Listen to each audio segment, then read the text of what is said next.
This lesson is on the area of regular polygons.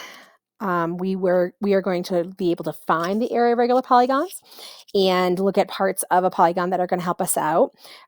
We need to remember in this lesson that we have lots of different things in our basket.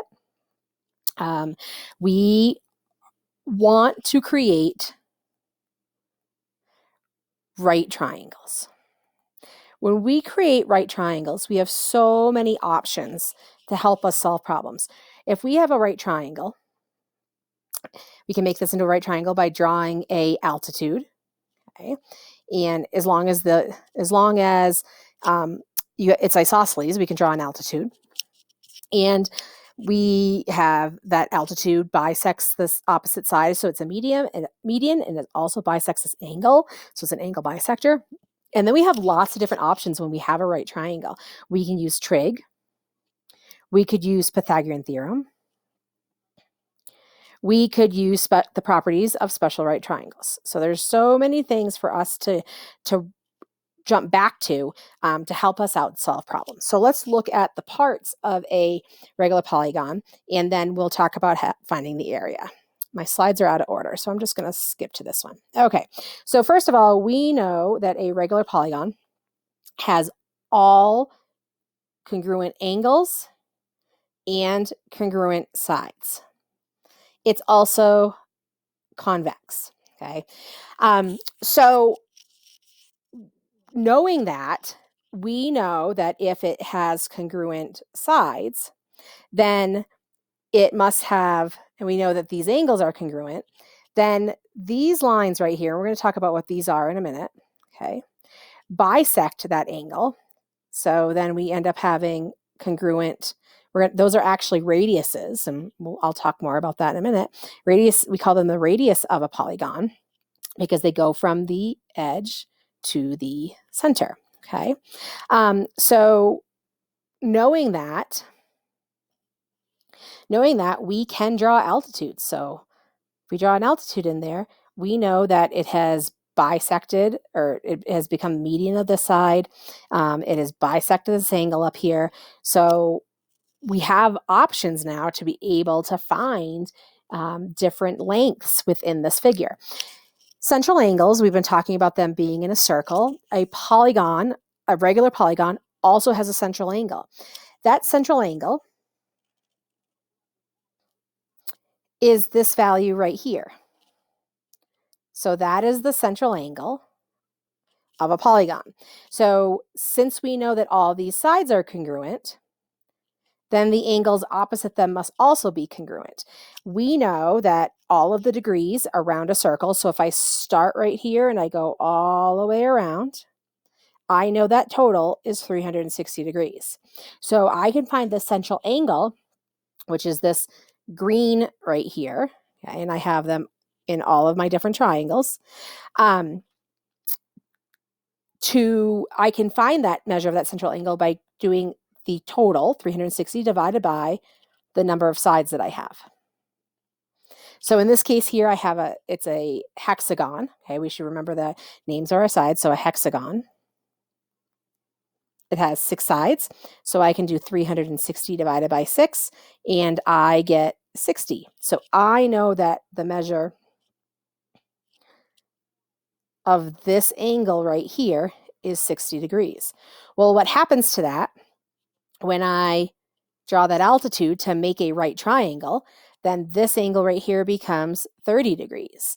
I know this is 90, this must be 60, and I have a 30, 60, 90 triangle, which is a special right triangle. So I can use those ideas to help me solve for, we're going to solve for this length right here, and we might have to solve for a side. We need those things to help us find the area of that regular polygon. They're not all going to be 30, 60, 90 triangles. We'll look at one today. A pentagon is not a 30, 60, 90 triangle, and we'll see why when we do that example. So now let's go back up to the slide and talk about the different parts. A new word, well, let's first fill in what we know here, okay? This is a side of that regular polygon. I just mentioned in this other, in the other picture, that a polygon has a center point, just like a circle does, okay? And that's if it's a regular polygon. And then I mentioned that from that center point out to the outer vertex, that is a radius. And if I were to draw a circle, inscribe this polygon in a circle, that would be the radius of that circle. So it's also the radius of this polygon. The new term for us is this term apothem. Okay, the apothem is a line from the center, and it has to be of a regular polygon, to any side at a right angle. So again, we're creating that right triangle. So this right here is the apothem. It's coming down to the side of my polygon, and it is definitely making a right triangle. So if I had drawn another radius here, then I can see that right triangle and that isosceles triangle actually from the last picture. And then that apothem makes the right triangle that I need to help solve these problems. So this right here is the apothem. So the area of a regular polygon. Now we could find the area of all of these triangles and multiply it by the number of sides we have or add them together.